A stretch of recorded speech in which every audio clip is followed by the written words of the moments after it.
La France compte 4 millions de citoyens issus de l'immigration italienne, soit 7% de la population nationale. Je m'appelle Christopher Siminelli et j'en fais partie. Dans Tomate Mozza, je vous propose des rencontres avec ces Français qui ont un bout d'Italie au fond d'eux. Ils nous racontent leurs racines, leurs parents, leur rapport à l'Italie bien sûr, et surtout comment cela a défini ce qu'ils sont aujourd'hui.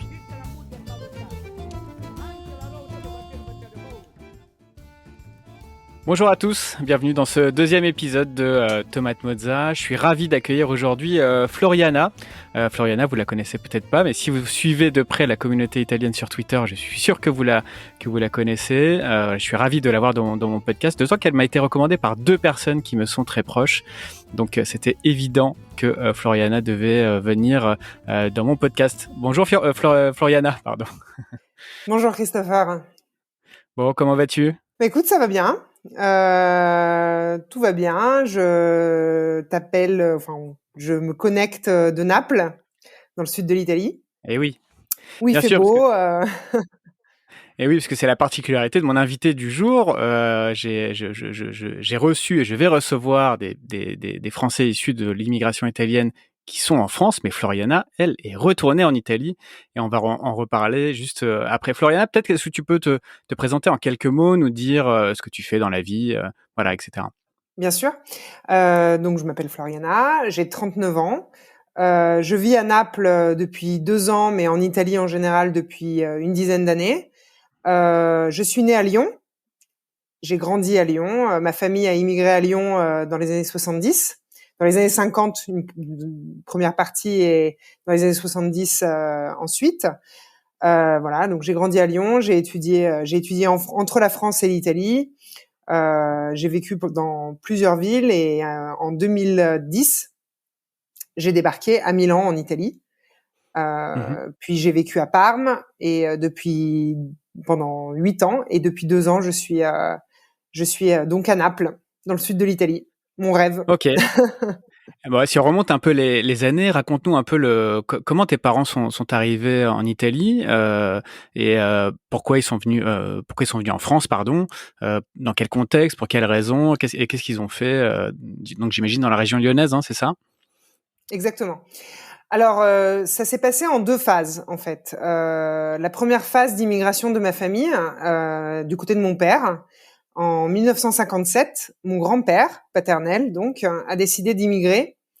En fait, en 1956, mon grand-père a décidé d'immigrer, mais au départ, il avait décidé de partir au Venezuela. Okay. Voilà, donc pendant les vagues d'immigration italienne des années 50, il y avait beaucoup d'Italiens qui partaient en Amérique latine.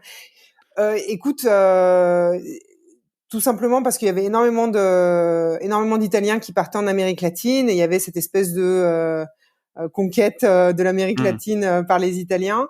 Je pense que mon grand-père avait des contacts là-bas. Il devait avoir des amis italiens qui sont partis au Venezuela. Il a voulu suivre cette route, mais malheureusement ou heureusement pour moi, il a raté le bateau à Naples.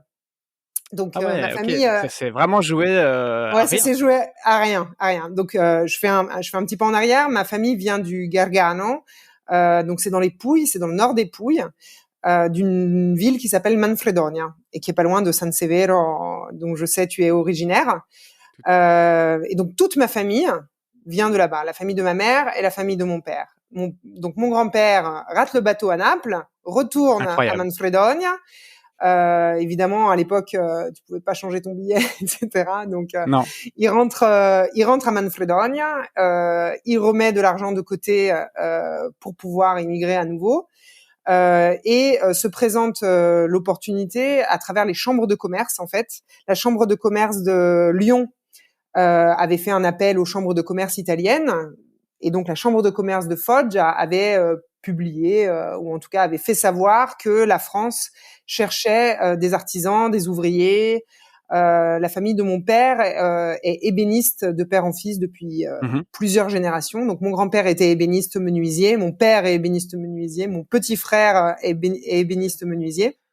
Et donc à travers les chambres de commerce, il y a eu cette opportunité. En plus, mon grand-père avait des cousins aussi qui avaient immigré en France.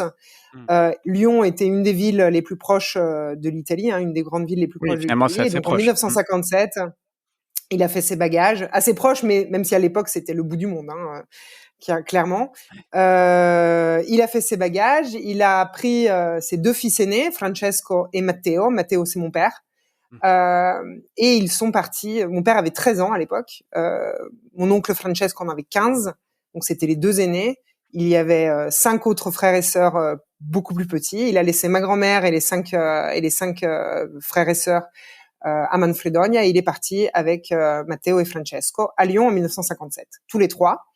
Et donc, Ils en ont laissant ta maman en Italie, dans le Gargane. ah, ma maman à l'époque, elle avait 5 ans quand mon père Oui, pardon. devait avoir Donc, 7 ans quand ta mon père est grand-mère alors, parti. Ils pardon. se connaissaient pas. Ma grand-mère, oui. Ma grand-mère, il l'a laissée à Manfredonia, oui, pendant 3 ans, 4 ans même, pendant 4 ans. Ils sont arrivés à Villeurbanne, ils ont loué un appartement à Villeurbanne, ils ont trouvé du travail. Donc mon grand-père a trouvé du travail comme ouvrier artisan dans une menuiserie, et ils ont commencé à construire leur vie là-bas, donc avec mon oncle et mon père. Et Mhm. une fois qu'ils se sont installés, qu'ils ont eu, disons, les moyens de faire venir toute la famille, ils ont fait venir toute la famille qui les a rejoints en 1961. Donc Et avec donc, toute les la 4 famille, garçons c'était. suivants. Voilà. mm, Ok. toute la famille, c'était ma grand-mère, les 4 petits frères de mon père et la petite sœur de mon père. Ok. Voilà. Et donc ils ont laissé leurs grands-parents, leurs cousins, leurs oncles, leurs tantes, évidemment à Manfredonia. Donc ça a été la première phase d'immigration de ma famille, voilà, qui ont débarqué en France à Villeurbanne. Ils sont restés à Villeurbanne. Mes grands-parents sont restés à Villeurbanne jusqu'à leur mort, dans le même appartement. Donc vraiment enracinés Ok. à Villeurbanne, en périphérie de Lyon. Et en 71, en fait en 67, ma famille paternelle revenait régulièrement à Manfredonia pour voir évidemment la famille. L'été, à Noël, pendant les fêtes de Pâques, voilà, mon père était le seul à avoir le permis à l'époque, donc il mettait tous les 9 membres de la famille dans la voiture et il mettait 36 heures à arriver dans le sud de l'Italie. Eh oui. Et un été, durant l'été 67, mon père a rencontré ma mère à Manfredonia. Donc mon père a rencontré ma mère à Manfredonia l'été 67. Ils se sont fiancés, ils ont vécu 4 ans cette relation de fiançailles à distance. En 71, ils se sont mariés et ma mère a suivi mon père à Lyon. Mm. Mais ma mère a laissé en revanche évidemment tous ses frères et sœurs et ses parents, donc mes grands-parents, à Manfredonia. Donc nous, on a Ok. passé notre enfance à aller dans les Pouilles voir la famille. Ouais, bien. Tu y allais tous les étés? Tous les étés, tous les mois d'août. On partait le 1er août, on rentrait le 31 août et on passait 4 semaines chez mes grands-parents maternels et évidemment avec toute la famille de ma mère et aussi toute la famille de mon père qui était restée parce que mes grands-parents donc étaient en France, mais bon, mes arrière-grands-parents qui ont par chance vécu suffisamment longtemps pour que je puisse les connaître et profiter d'eux. Les cousins de mes parents, de mon père, mes cousins à moi, ma mère a 10 frères et sœurs. Donc ça fait une grande grande famille et on descendait Ouais. on descendait dans les Pouilles tous les étés. Ce qui est incroyable dans ton histoire, c'est que tout s'est joué sur un retard de bateau. Ouais, c'est Et ça. que, bon, le Venezuela, c'est un pays qui doit être absolument magnifique, tout comme l'Amérique du Sud, une superbe région. D'ailleurs, moi j'ai de la famille aussi qui a émigré en Argentine. Et c'est vrai qu'il y a une Oui, belle communauté italienne en Amérique du Sud. C'est vrai que ça s'est joué à peu de choses. Tu aurais pu c'est atterrir vrai. dans un pays qui, quand même aujourd'hui, est quand même assez compliqué. Ouais, Et mais non, je pense pas que mon père c'est quand même fou. je pense pas que mon père aurait rencontré ma mère s'ils étaient Non. partis au Venezuela. Donc je serais peut-être même pas là pour en parler. Mais oui. Oui, non, non, c'est incroyable. Et donc, toi, tu as grandi à Lyon, une enfance, bon, à la française, j'ai envie de dire. Et aujourd'hui, tu vis à Naples. Oui. Ça fait une dizaine d'années que tu vis en Italie. Ça veut dire que finalement, enfin, qu'est-ce qui en toi t'a poussé à vouloir revenir? Parce que c'est hyper intéressant quand même de se dire, moi, je vais revenir dans le pays de mes origines. Beaucoup comment dire, beaucoup en rêvent, beaucoup le fantasment, mais très peu vont au bout de la démarche au final. C'est vrai. Alors, il faut savoir que ma famille en France était un espèce de microcosme italien des Pouilles Mhm. à Lyon. Donc nous, on a grandi en mangeant italien, en supportant l'équipe d'Italie à la télé, en rêvant, moi personnellement, en rêvant toute l'année du jour où on allait faire nos bagages, mettre les bagages dans le camion et descendre dans les Pouilles.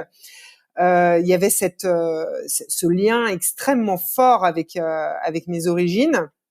Mhm. Pour moi, c'était vraiment le bonheur de parler d'Italie, le bonheur d'entendre parler italien, les chansons italiennes, la nourriture italienne que ma mère nous faisait. Donc, il y avait ce lien qui était extrêmement fort. Chez moi, on parlait italien, Mhm. on parlait dialecte de Manfredonia. Mes grands-parents en France parlaient le dialecte de Manfredonia. Donc, pour moi, c'était comme si vraiment, j'avais une partie de moi qui était, j'étais séparée d'une partie de mon identité, quoi, vraiment. Ça, c'était très fort chez moi. C'était aussi fort chez mes frères et sœurs. J'ai 2 frères et une sœur. C'est extrêmement fort chez eux aussi. Ma sœur Ils sont d'ailleurs restés a en France? étudié en Italie aussi. Eux, ils sont restés en France, mais ma sœur a étudié en Italie et elle a vécu une partie de sa vie en Italie aussi. Maintenant, elle est rentrée en France depuis 20 ans, mais elle a vécu 5-6 ans en Italie aussi. Il y avait vraiment ce désir très fort de se reconnecter à cette partie de notre identité qui nous faisait rêver, qui nous faisait vraiment rêver, qui pour nous était le summum du bonheur total, quoi. Donc ça ne m'a jamais quitté. Mhm. Euh, Et t'as Ça ressenti a chez toujours tes... été, depuis que je suis toute petite. Oui, t'as ressenti chez tes parents cette volonté de retourner en Italie aussi, ou pour eux, il y avait aucun doute sur le fait qu'ils allaient rester en France? Alors, pour eux, il n'y a jamais eu aucun doute sur le fait qu'ils seraient restés en France, parce que effectivement, le fait de venir en France, pour eux, leur a ouvert, surtout pour nous, leurs enfants, leur a ouvert vraiment des opportunités que peut-être ils n'auraient pas eu dans le sud de l'Italie, ou en tout cas Mhm. de manière plus compliquée. Ils ont construit leur vie en France, donc il y a jamais eu chez eux cette volonté vraiment de retourner. Je pense qu'il y avait beaucoup de nostalgie, mais dire que mes parents ont un jour pensé qu'un jour ils rentreraient en Italie, ça je peux pas le dire. Il y a une très forte Mhm. nostalgie, très fort bonheur lié au retour en Italie, disons pour les vacances, venir voir leur fille à Naples, etc. Mais leur vie est en France. Et d'ailleurs, ça a été pour eux difficile à quelque part à accepter au départ, non, ma volonté de retourner en Italie, quand pour eux, ils avaient tout laissé en Italie pour Eh nous oui. offrir un futur meilleur. Et c'était quelque part, c'était conflictuel dans leur esprit, le fait que moi, je veuille absolument retourner en Italie, c'est sûr. Même si aujourd'hui, ils en sont très heureux. Ah oui, j'imagine. Bon, on va reparler de tout ça encore après, mais on se fait une petite pause. J'aime bien faire réagir mes invités sur des idées reçues. Vas-y. Alors toi, les idées reçues, tu dois bien les connaître parce que, en plus, tu vis en Italie depuis 10 ans, donc tu es super bien placé pour réagir sur ces sujets. Alors, les Italiens roulent comme des fous. Est-ce que c'est vrai ou faux? C'est vrai et faux. Ça dépend où tu es en Italie. Ah Alors, ouais, moi, t'as j'ai vraiment remarqué vécu. des disparités? Ouais. Ah oui, oui, oui. Moi, j'ai vécu dans le nord de l'Italie, donc pendant 8 ans, entre Milan et Parme. Et là-bas, on peut pas dire que la conduite soit particulièrement différente qu'en France. Donc voilà, il n'y a pas vraiment euh, une manière de conduire dans le nord de l'Italie. Les gens sont assez respectueux. Je dois dire que depuis que je suis arrivée à Naples et dans le sud de l'Italie en général, c'est largement différent. C'est largement différent. Il y a beaucoup plus oui, de conduite, on va dire un peu folle. On va dire de conduite créative. On va l'appeler comme ça, une conduite créative, c'est-à-dire on se crée des voies qui n'existent Bah, pas, on se gare n'importe il où. Oui, c'est vrai. il faut dire qu'il y a beaucoup de villages dans le sud de l'Italie où il y a absolument aucune signalisation routière. Je sais pas si tu as vu ça aussi. Il doit y avoir un feu au C'est kilomètre vrai. carré. Donc c'est vrai que ça peut expliquer cette créativité.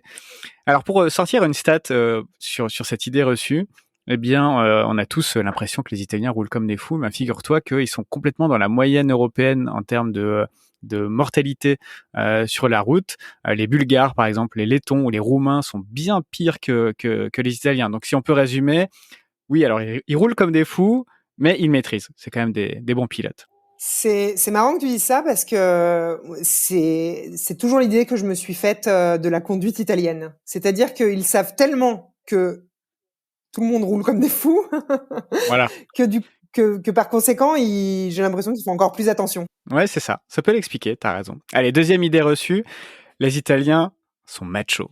Euh, c'est C'est difficile dur, à hein, parce que... accepter pour moi, mais oui, c'est vrai, Eh oui. c'est vrai. Tu D'une l'as manière ressenti, toi? générale, évidemment, après. Je l'ai ressenti dans l'environnement professionnel, oui.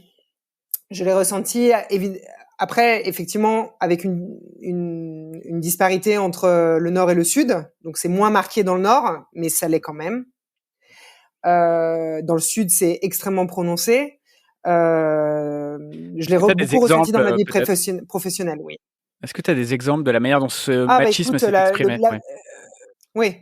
Alors écoute, dans l'environnement professionnel, c'est vraiment quasi quotidien. En tout cas, quand je suis arrivée il y a 10 ans, c'était quasi quotidien de me demander quand est-ce que je ferais des enfants, que la carrière c'est important, mais moi je suis une femme et je dois avoir une famille. Ce genre de commentaires sont très très quotidiens, sont très fréquents, pas quotidiens, mais sont Mmh. très fréquents. Euh, voilà, on va dire, c'est l'exemple le plus concret que j'ai. Et on te le disait ouvertement, c'est quoi? C'est tes collègues, ton boss peut-être? Ouvertement, oui, mes collègues surtout. Non, mes boss, par chance, ne se sont jamais permis. Mais mes collègues, oui, collègues aussi bien femmes que hommes d'ailleurs. Hein. Mais oui, c'est ça qui est intéressant dans le machisme italien, c'est que dans une certaine mesure, les femmes ont tendance comment dire, à reproduire aussi ces schémas et à l'accepter finalement. Mais je suis d'accord avec toi. Si on faut pas se voiler la face même moi à mon niveau, dans la façon dont j'ai grandi, il était admis et il pouvait pas en être autrement que les hommes n'avaient rien à faire à côté d'une machine à laver ou à côté d'un fer à repasser, etc. Moi, on m'a interdit de toucher au fer à repasser, soi-disant parce que j'allais le casser, n'importe quoi. Alors que moi, j'étais super volontaire pour savoir comment repasser mes chemises, quoi. Enfin, je veux dire, c'est quand même la base. Mais non, et c'est les femmes de ma famille qui me disaient non, tu touches pas à ça, voilà. Donc même les femmes ont tendance à perpétuer ces mauvaises pratiques. Oui, oui, oui, absolument. Et il y a encore le côté très la maternité est ce qui fait la femme en Italie. Il y a encore vraiment se détacher de ça, se détacher du non mais je peux être une femme euh, au-delà de la maternité. C'est encore quelque chose de très loin. Voilà. Toi qui es en Italie, tu sens qu'il y a un changement par rapport à ça? Tu sens qu'il y a des choses qui bougent un peu? Il y a des choses qui bougent un peu, pas assez rapide à mon goût. Encore une fois, tout dépend de si tu te trouves dans le nord ou dans le sud de l'Italie. Moi, j'ai vu vraiment cette disparité entre le nord et le sud de l'Italie dans la profondeur du stéréotype. Mmh. C'est-à-dire que dans le nord de l'Italie, on est encore loin d'éliminer ces stéréotypes, mais il y a eu des pas faits en avant très importants. Dans le sud de l'Italie, c'est très compliqué. Moi, je gère une équipe de 47 hommes, Ah oui, pour tu te peux nous dire. rappeler d'ailleurs ce que tu fais, Floriana? Je suis responsable des ventes d'une grande entreprise pour le sud de l'Italie. OK. Donc ça c'est par exemple un pas en avant que ma grande entreprise, la grande entreprise pour laquelle je travaille, a fait. C'est-à-dire qu'elle a nommé une femme responsable des ventes, Mmh. donc de toute la force de vente du sud de l'Italie, chose qui n'avait jamais été faite auparavant. Alors ce que tu dis, c'est qu'au quotidien, gérer 47 bonhommes, c'est pas toujours évident. Je veux bien te Non, croire. c'est pas évident, mais alors par chance, ce sont des personnes qui sont intelligentes, ouvertes, etc., qui ont été ouvertes au changement. Et je me suis rendu compte par cet événement, par cette expérience, que le fait que je sois une femme leur a fait ouvrir les yeux sur vraiment un tas de choses. non, Mhm. sur vraiment les stéréotypes qu'on peut répliquer, perpétuer, etc., etc. Donc ça, c'est en faisant ce genre de choses, en changeant la manière qu'on a de travailler et en changeant les préjudices qu'on a, que on peut vraiment faire des progrès, quoi, sur les gens. Parce que maintenant, moi, j'ai 47 hommes qui pourront dire j'ai été guidé par une femme et tout s'est bien Et passé. ça l'a fait. Et ça l'a fait, on Ouais, espère. complètement. Allez, un petit troisième, rapidement. Les Italiens sont indisciplinés. Oui, c'est chaotique, mais c'est la beauté de l'Italie. C'est alors indiscipliné. Moi, quand tu me dis indiscipliné, je pense à la bureaucratie, je pense aux files d'attente, je pense à ces choses-là, quoi. Et honnêtement, oui. Après, je répète, de manière plus ou moins prononcée entre le nord et le sud de l'Italie, mais oui, c'est le côté chaotique de l'Italie, mais qui fait aussi son charme. Son charme. Ah ouais, c'est Je vrai, dis c'est vrai. souvent que je dis souvent, j'ai habité à Amsterdam pendant quelques années. Et à Amsterdam, tout est à l'heure, les gens font la file sans de manière très très disciplinée, etc. Mais je préfère l'Italie avec son Mm. indiscipline. Ouais, je suis assez d'accord avec toi. Je suis allé au Japon, je sais pas si tu es allé aussi, mais c'est vraiment, s'il y a Oui, j'y bien suis allée aussi. une civilisation qui est à l'opposé de celle de l'Italie en termes de discipline, c'est bien celle-là. Exactement, ouais, ouais, ouais. Mais je garde l'Italie avec son indiscipline. Mm. On va reparler un peu de ta famille, Floriana. Je suppose que, comme moi j'ai pu le vivre, les grandes fêtes de famille, c'était quelque chose. Les fêtes de Noël, des repas à 15, 17, en plus 18 personnes, 20 personnes, et en plus, comme tu dis, tu as beaucoup d'oncles et de tantes. Ça devait être un joyeux bazar, mais et donc aussi de très bons souvenirs. Est-ce que c'était le cas, Floriana? Oui, absolument. Mais c'était vraiment tout le système des fêtes qui était quelque chose auquel on était vraiment attaché. Parce qu'au-delà du grand repas de famille où il y a mes grands-parents, les oncles, les tantes, tous les cousins, etc., il y avait aussi toute la préparation et tout le teasing qu'il y avait des fêtes. La préparation des plats traditionnels qui étaient c'était comme une grande chorégraphie, quoi. Donc ma mère préparait les plats traditionnels de Noël, les plats traditionnels de Pâques, jusqu'au moment, ça montait jusqu'au moment où finalement il y avait le grand repas où on était tous ensemble dans un joyeux chaos, quoi. Oui, absolument. C'est d'ailleurs quelque chose qu'on essaie de répliquer aujourd'hui, même si mes grands-parents ne sont plus là, même si on peut plus se réunir avec tous les oncles et tantes. C'est quelque chose qu'on essaie de répliquer avec avec mes neveux, mes nièces, mes cousines, mes cousins. Ouais, c'est un thème qui revient souvent. Quand on a vécu ça, c'était des moments hyper importants, fondateurs aussi dans la famille. Et quand les grands-parents disparaissent, ça devient un peu plus compliqué de reproduire ces schémas parce que la famille est éclatée, etc. C'est vrai que c'est assez compliqué. Et dans un sens, c'est peut-être aussi comme ça que s'étiole un peu cette culture italienne qui reste en nous.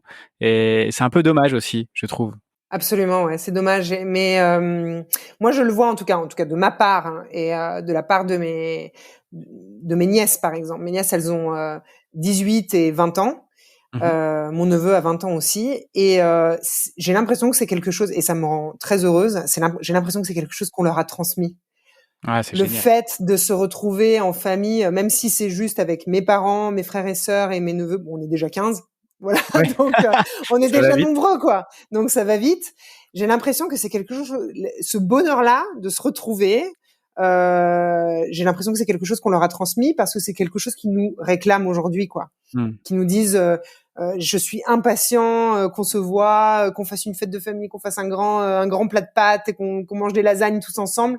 J'ai l'impression que c'est quelque chose qu'on leur a transmis. Ça me rend extrêmement heureuse. Et aujourd'hui, j'ai bientôt 40 ans. Ma cousine la plus proche a 40 ans aussi. J'ai énormément de cousins, cousines. Et on essaye chaque année, on se dit, il faut qu'on se retrouve. Et on essaye d'organiser ces moments où on se retrouve parce que c'est quelque chose qui nous rappelle ouais quand on était petit et qu'on le faisait chez mes grands-parents. Donc tu as raison, ça s'étiole, c'est quelque chose de fragile, Mmh. mais ça vit en nous quoi. C'est quelque chose que quand on l'organise, on se dit ah super, on va se retrouver tous en famille, et on va bien manger, on va parler de nos souvenirs de quand on était petit, on va parler d'Italie et c'est notre sujet préféré. Ouais, puis ces grandes cousinades, faut vraiment les perpétuer, tu as raison, parce que ça nous permet même de rencontrer des membres de la famille qu'on a jamais rencontrés, plus ou moins Absolument, ouais. éloignés. J'ai eu la chance d'en faire une il y a 2 ans, de retourner à côté de San Nicandro et c'était fantastique. Bon, on a passé 9 heures à table, mais mais c'était vraiment cool. C'était vraiment cool. Absolument, On va ouais. parler un peu de musique, Floriana. Alors pour préparer ce podcast, je t'ai demandé de nous préparer un morceau qui te renvoie directement à l'Italie de ton enfance. Est-ce que tu veux bien nous donner ta référence? C'est Il ragazzo della via Gluck di Adriano Celentano. Ouais, normalement on l'écoute en ce moment même. Je vais pas pouvoir la garder trop longtemps parce que c'est 10 à 15 secondes. Bah, est-ce que tu peux nous raconter un peu l'histoire de cette chanson? Alors écoute, c'est une chanson qui me renvoie directement à mon enfance, mais en général à ma famille parce que c'est encore une chanson qu'on chante ensemble aujourd'hui. C'est l'histoire d'un garçon. D'ailleurs, il commence Adriano Celentano, il dit Uno di noi. C'est l'histoire de Uno di noi. Uno di noi, c'est un des nôtres, de notre village, de notre famille, de nos amis, qui est parti, qui a laissé son village là où il vivait et qui est parti pour vivre à la ville et qui revient et qui retrouve pas le pré dans lequel il a couru quand il était enfant, qui retrouve pas les références, mais qui revient et c'est un peu l'histoire de cette séparation quoi entre Uno di noi et ceux qui sont restés et ceux qui sont partis. Et ça parle d'immigration et ça résonne énormément dans ma famille, mais j'imagine que ça résonne Complètement. dans énormément Mmh. de familles italiennes. Ouais. Et c'est encore une chanson qui aujourd'hui m'émeut énormément. Ok. Et elle est la deuxième. Bon, cette fois, la chanson italienne, ta chanson italienne préférée est complètement inavouable. Sauf à moi, bien sûr. Complètement inavouable, mais fièrement avouable quand même. Se bastasse una canzone de Eros Ramazzotti. Ah oui, énorme tube que beaucoup de Français connaissent, hein, Eros Ramazzotti. J'adore. C'est génial. Ah oui, c'est génial. Mais moi, je suis d'accord avec toi. Toutes ces chansons-là, je dis inavouables comme ça pour qu'on puisse se marrer un peu, mais moi, je les assume totalement aussi. Je m'en fous de paraître pour le gros ringard de service. Mais moi, je suis d'accord avec toi. C'est des chansons super importantes qui ont bercé notre enfance et qui sont fondatrices, quoi, qui rappellent des souvenirs Mais géniaux. mais absolument. Mais tu sais, ce qui est marrant, c'est que c'est ringard en Italie aussi. Hein. C'est-à-dire que c'est ringard en Évidemment. France d'être fan de Eros Ramazzotti, mais c'est super ringard en Italie aussi. Moi, mes amis italiens, mes plus proches, ils me disent mais comment tu peux être fan d'Eros Ramazzotti? C'est comme un Francis Fièrement Cabrel, fier. ici ou un Michel Sardou. C'est un peu du même genre. Hein. Ouais, un Patrick Ah bon. Bruel, ouais, dans Ouais, ce ouais, genre-là, ouais. voilà. Mm. Alors qu'Adriano Celentano, c'est vraiment un monument de la chanson italienne. Ouais, complètement. Et qui dure. Je sais pas combien d'albums il a fait. C'est incroyable. Ouais. Et Adriano Ouais. Celentano en Italie, c'est quoi son aura? Il a encore beaucoup écouté ou il est aussi rangé dans la case ringard? Non, non, non, pas du tout. Adriano Celentano, c'est encore aujourd'hui, de toutes les générations, un des chanteurs préférés de tous les Italiens, Incroyable. par les textes qu'il a fait, par son côté avant-gardiste. Je sais pas si tu connais la chanson. Il a fait une chanson, le titre m'échappe, mais il a fait une chanson dans les années 70 en yaourt anglais. C'est-à-dire qu'il fait Ouais, semblant de chanter en anglais. Mais en yaourt, ça ne veut strictement rien dire sa chanson, mais ça a fait un tube incroyable. Ça a été vu comme hyper avant-gardiste, c'est pas hyper. Svalation ou un truc comme ça, non? Non, Svalutation. Non, Svalutation, ouais. Svalutation, c'est un mot anglais italien qu'il a Voilà, inventé lui, mais la chanson elle est en italienne d'ailleurs, chanson extraordinaire.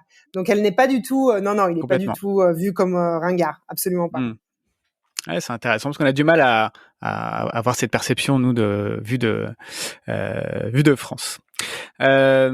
On parle un peu de cuisine. Je sais que c'est quelque chose qui te tient beaucoup à cœur. D'ailleurs, raconte-nous, tu avais un blog, bon, que tu as un peu mis de côté récemment, mais raconte-nous un peu l'histoire de ce blog, ce que tu voulais faire avec ce blog. Alors écoute, oui, c'était un blog, il s'appelle Mangiare e Ridere. C'est un blog que j'ai commencé en 2012, tout simplement parce que des gens sur Twitter, de la communauté franco-italienne, me demandaient si j'avais une bonne recette à partager avec eux, une bonne recette de pâtes italiennes, voilà. Donc je me suis dit, bah tiens, pourquoi j'écrirais pas un article sur une recette. Je suis pas du tout enfin je cuisine beaucoup, mais en tout cas à l'époque je me sentais pas du tout légitime pour expliquer aux gens comment ils devaient cuisiner. Donc je me suis dit je vais prendre une recette qui est extrêmement maltraitée partout en dehors de l'Italie et je vais expliquer comment on l'a fait en Italie. Tout simplement en suivant la tradition à la lettre. Et j'ai écrit un post qui s'appelle le Carbonara Club, où j'explique comment on fait i spaghetti alla carbonara selon la recette italienne. Et ce post de blog a eu énormément de succès au-delà de tout ce que je pouvais imaginer. Aujourd'hui encore, c'est une référence pour moi et pour un tas de gens, ça me fait extrêmement plaisir. Et suite à ça, j'ai commencé à écrire vraiment d'autres recettes et je suis allée prendre vraiment les recettes phares de la cuisine italienne, de la gastronomie italienne, et je les ai expliquées dans mon blog en français, quoi. Donc c'était vraiment un blog de la cuisine italienne expliqué en français. Ça t'a permis, ce blog et aussi ton compte Twitter, je crois, d'entrer en relation avec pas mal de Français aussi issus de l'immigration italienne. Je crois que tu as tissé pas mal de liens aussi avec eux. C'est quelque chose qui te tenait à cœur, ou ça faisait partie du projet aussi à la base, ou c'est quelque chose qui s'est mis en place comme ça naturellement? Non, c'est quelque chose qui s'est mis en place naturellement et qui a été source de grande joie et de bonheur parce que en fait, grâce à Twitter, il y a une communauté de franco-italiens qui s'est créée sur Twitter et en fait, en se confrontant les uns les autres, on s'est rendu compte que on a beaucoup de choses en commun, quoi. On a beaucoup de choses en commun dans nos histoires d'immigration de famille. On a beaucoup de choses en commun sur la manière dont on voit l'Italie, sur la manière dont on aime la France, mais comment on gère un peu ce franco-italianisme. Il y a énormément de choses qui sont communes aux enfants de l'immigration italienne, et ça a toujours été une grande joie de pouvoir partager ça avec des gens qui te comprennent, en fait. Ouais, complètement. Alors, tu vis à Naples. Quelques conseils peut-être d'adresses de resto pour ceux qui nous écoutent et qui prévoient de voyager à Naples dans les prochaines semaines, quand on le pourra de nouveau, j'espère. Ouais, bientôt, j'espère. Oui. Alors Naples. Bon, déjà, venez à Naples. Naples est une ville extraordinaire, unique au monde. Voilà, je l'ai dit. Raison.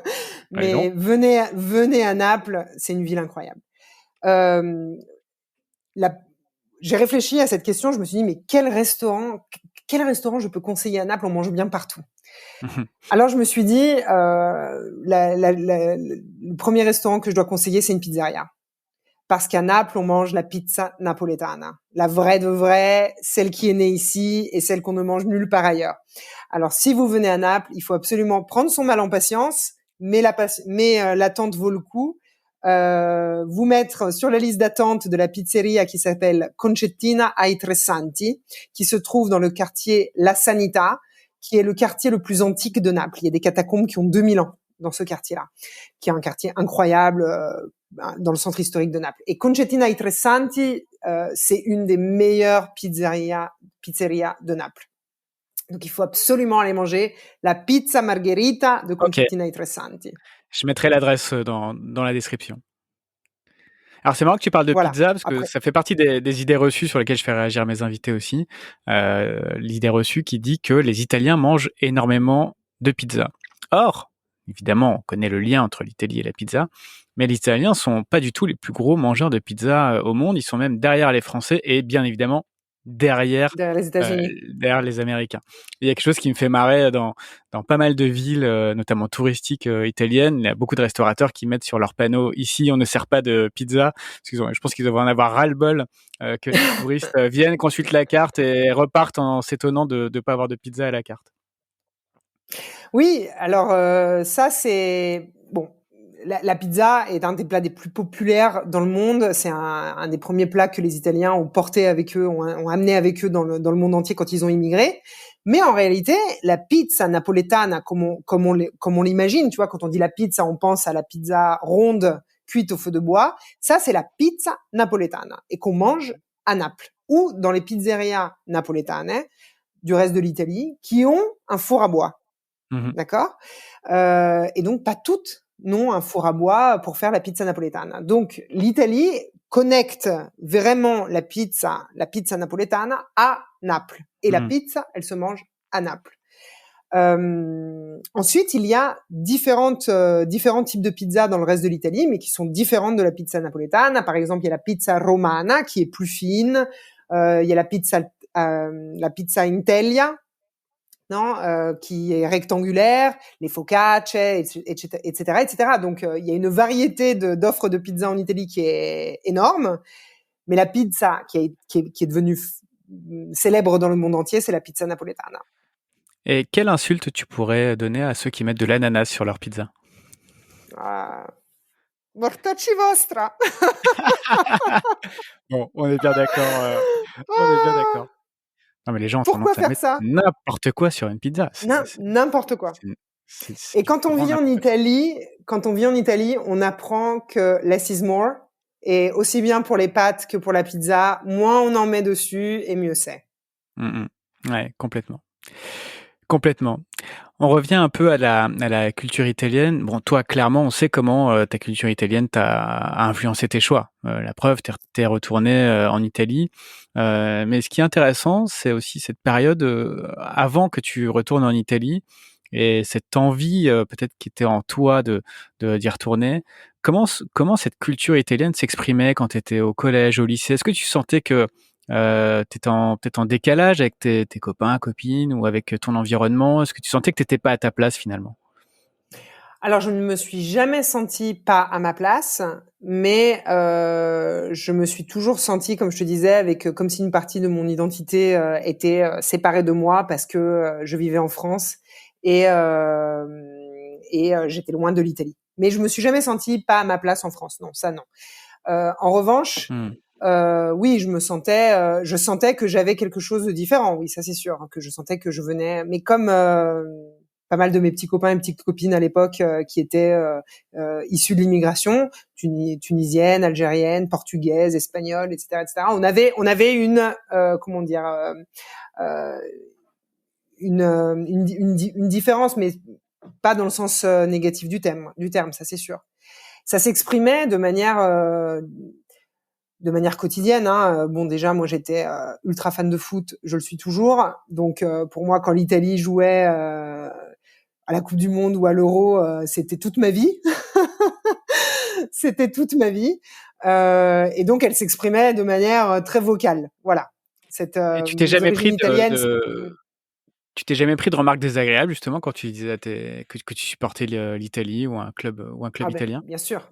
Bien sûr, bien sûr. Quand je supporte l'Italie toujours aujourd'hui, je me suis pris un nombre de remarques désagréables, qui allaient du je te charrie Ouais, du dans le chambrage. foot à des remarques, ouais, voilà, du chambrage à des remarques plus que limites, quoi. Ouais. Il y a Du genre? la seule chose qui m'a toujours dérangé hein, dans dans cette histoire-là, dans cette histoire de tu es française d'origine italienne, c'est moi j'ai beaucoup de reconnaissance pour ce que la France a fait pour ma famille.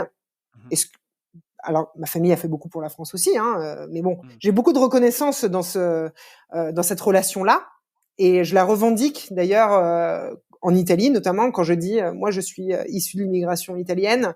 On est arrivé en France, on n'avait pas grand-chose, et l'État m'a aidé à étudier, m'a soigné, etc., etc. Donc je la revendique. Je trouve que c'est un atout incroyable de l'État français et qui devrait être un rôle modèle, comme on dit, pour le reste du monde. Ok, donc, mais je trouve que c'est inapproprié quand des Français te disent que toi, tu dois être reconnaissant de ce que l'État français a fait pour ta famille. C'est-à-dire que moi, je ressens une reconnaissance, certes, mais un Français ne doit pas me dire que moi, je dois être reconnaissante de ce que l'État a fait pour moi. C'est comme se positionner comme nous, les Français, on a fait quelque chose pour toi.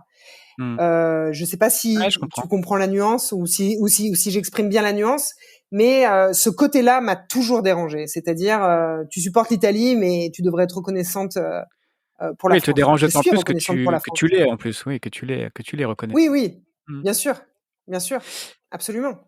Ça Je serais pas là ça où peut je parfois suis ne si j'avais pas étudié grâce à l'État français, ça c'est sûr. mmh. Ça peut parfois être compliqué de concilier sa citoyenneté française et cette volonté de ne pas non plus oublier, ses origines. Je pense notamment à tes parents. Comment ils ont vécu, cette, dualité au final? Alors écoute, la dualité, c'est surtout mon père, je pense, qui en a subi le plus les conséquences, parce que c'est lui qui travaillait à l'extérieur de la maison. Ma mère, elle était mère au foyer, elle était moins exposée, on va dire, d'accord? Elle était moins exposée au contexte extérieur. Moi, mon père, quand il est arrivé, bon, il était tout petit, hein, il a appris le français sur le tas, mais il y a eu ce fait de subir un peu le fait d'être immigré italien, hein, d'être ital, ok. C'était beaucoup plus dur à Mon père, l'époque par exemple, il qu'aujourd'hui, a ça c'est vrai. changé. On a tendance à l'oublier. Bien sûr, bien sûr, bien sûr. Il a changé son prénom, mon père, par exemple. Mon père, il s'appelait Ah Matteo. oui? Aujourd'hui, il s'appelle Mathieu. Ah, Quand quel il a dommage. francisé son prénom. Il travaillait. Je sais pas si mon père il dirait quel dommage, hein, parce que c'était quand même Mmh. une joie, hein, de s'intégrer. Mais c'est sûr que voilà, c'est passé par là. Aujourd'hui, on peut se dire waouh, t'as changé ton prénom, quoi. À l'époque, c'était peut-être naturel, mais effectivement, c'est quelque chose de très fort, hein, de changer son prénom. Et c'est lui qui a pris des cours du soir pour apprendre le français, pour s'intégrer. Donc, il était ouvrier, puis le soir, il apprenait le français. Les Italiens voleurs. C'est lui qui a subi un peu plus tout ça. Mmh. Les accents Il a il qu'ils a n'ont jamais perdus. il a la double nationalité? Alors non, mes parents ont pris la nationalité française en 1986 et à l'époque, ils devaient renoncer à la nationalité italienne. Donc moi, je suis née en 1981, je suis née italienne de par la nationalité de mes parents. Quand mes parents sont devenus français, je suis devenue française automatiquement. Aujourd'hui, moi, je pourrais demander la double nationalité. À l'époque, mes parents devaient renoncer à la nationalité italienne. Donc là et de vivre en Italie avec ta nationalité française, bon, on est en Europe, hein, les frontières sont ouvertes, ça pose pas de problème, mais tu songes à justement faire le chemin, inverse? Oui, alors en plus, moi, j'ai le droit, je l'ai de droit, la nationalité italienne en réalité, parce que mes parents étaient italiens, mes 4 grands-parents sont restés italiens. Par exemple, mes grands-parents n'ont pas pris la nationalité française, ils sont restés italiens. Donc le fait que j'ai mes 4 grands-parents qui soient italiens, je peux demander le passeport italien à tout moment. D'accord. Je l'ai jamais fait parce que j'ai peur de la bureaucratie italienne. J'ai peur de me confronter. J'ai pas encore la force de me confronter à cette procédure bureaucratique. Mais oui, je pourrais le faire, absolument. OK.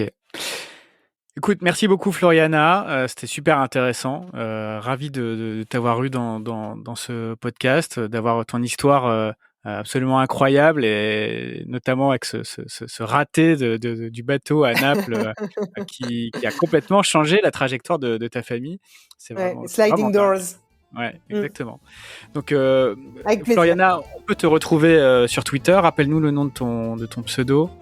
Mon pseudo, c'est Flonote. Voilà, toujours avec tes remarques bien senties sur la bouffe italienne, et plein d'idées de recettes. Alors, si vous êtes supporter de l'équipe de France lors d'une finale France-Italie, il faut plutôt bloquer le compte de Floriana. Mais tout le reste de l'année, elle a un compte super intéressant à suivre. Merci beaucoup, Floriana. Merci Christopher.